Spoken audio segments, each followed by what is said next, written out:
Pois vamos lá, em 4 de janeiro ainda, né? Finaleira de domingo. Porto Alegre nublada, fresquinho hoje. Ao contrário da semana, calorões terríveis.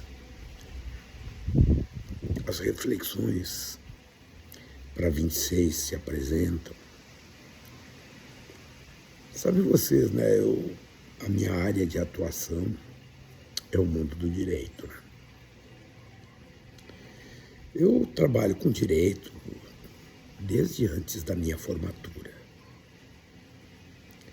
E assim, formado já há 34 anos quase. Sempre na universidade, onde lecionei também por um bom tempo, conversava com os meus colegas, especialmente ali no mundo do pós-graduação, né, no mestrado, no doutorado, sobre o que é exatamente o tal de direito, né? O direito é a coisa mais simples do universo. O direito é aquilo que organiza o exercício do poder. É simples assim. E o poder, ele se estabelece de várias maneiras. Max Weber teorizou sobre isso, né, e vai entregar para o Estado a tal de violência legal, o monopólio da violência legal. O exercício de uma violência que vem legitimada pelo próprio aparato de Estado. O direito, a regra, os procedimentos de convivência existem em todas as circunstâncias da existência, né?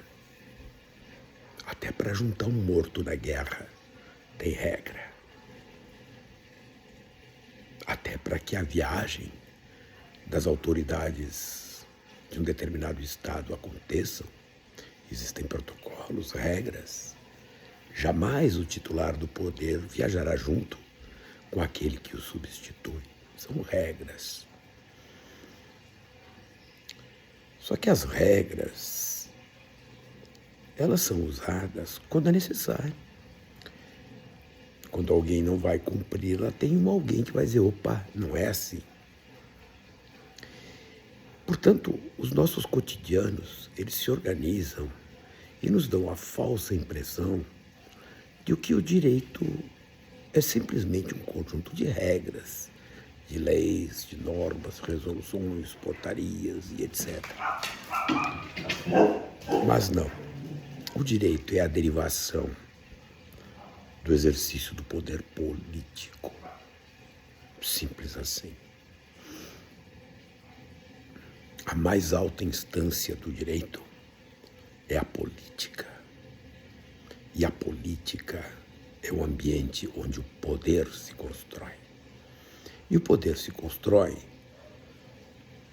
também entre as nações. Em 1600 e uns quebrados, por ali, a Europa viveu um período muito pesado, muito custoso, envolvida em guerras religiosas, os processos de intolerância religiosa, a Igreja de Roma, o mundo protestante nascente, reinados que se digladiavam. Quase 40 anos se mataram na Europa. Até que lá pelas tantas, diante do completo esgotamento material e humano daqueles pedaços de poder político, a turma se reuniu na Westfália e produziram acordos que são, hoje, a gênese do direito internacional público. O que é isso? É o modo como as nações se relacionam. Há um direito com um detalhe. A norma jurídica, a regra, ela só tem eficiência mediante uma sanção. Se alguém matar alguém, artigo 121, Código Penal, está lá. matou de forma dolosa, de forma culposa, e aí as penas vão se estabelecendo. Ou seja, a regra tem eficácia quando há sanção, quando há um tipo de poder externo que obriga o cumprimento do que está escrito ali, do dever ser, da conduta prescrita. No mundo das nações, não existe isso. Quando uma quer impor a sua regra a outra, é na guerra que as coisas se resolvem. Por isso, desde os tratados da Westfália, o que diziam os tratados da Westfália? Vamos demarcar os territórios. Quem está dentro deste território responde à autoridade política que aquele território definiu. Os reis daquelas terras, os donos daquelas terras. O poder político se dividia entre as famílias, entre os clãs. Disseram mais, antes de fazermos a guerra, vamos estruturar um processo de conversação que nos permita preveni-la. E se não as prevenirmos, que nos permita terminá-las. Cria-se os fundamentos da diplomacia moderna. 1648, se bem me lembro, os chamados Acordos da Westfália. E assim o direito internacional público vai se estabelecendo.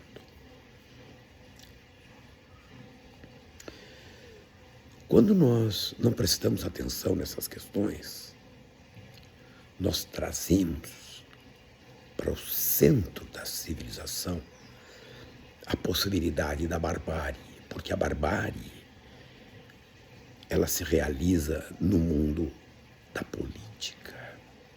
E a partir das derivações que a política constrói,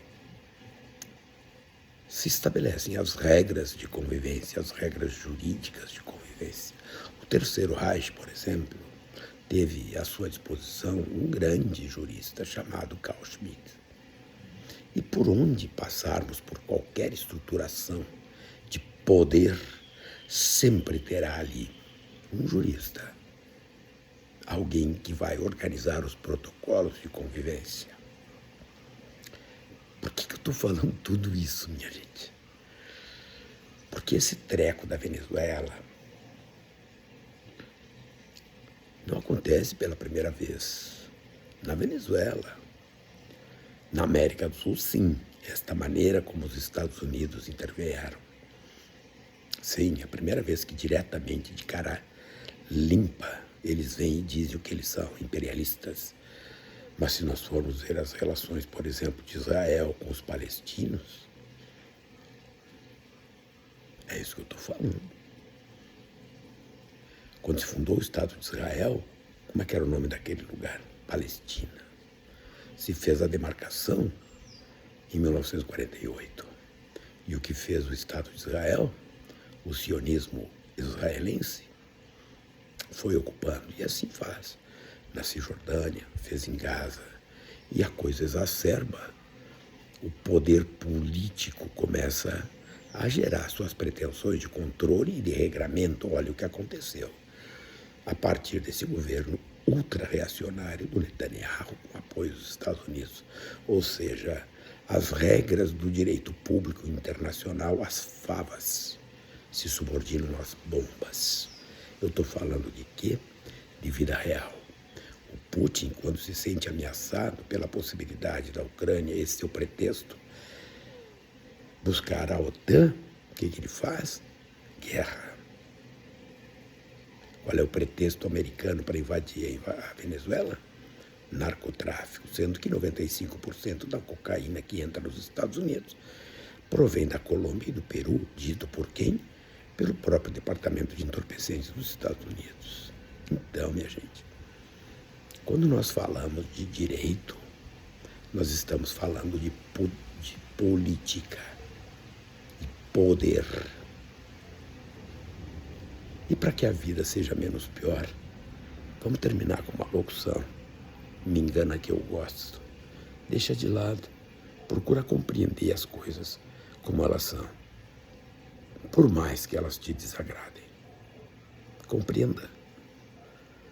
Reconheça o teu adversário, as capacidades que ele tem.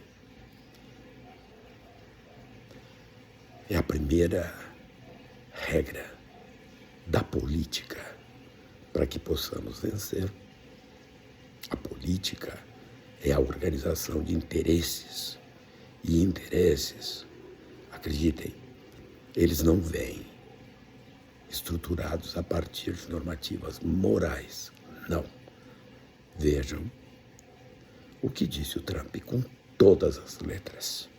São interesses econômicos, interesses que vão se estabelecer a partir da política, a política dos poderosos. É por isso que nós temos que deplorar este tipo de agressão à soberania de Estado. Maduro, estou preocupado com esse cara é um ditador.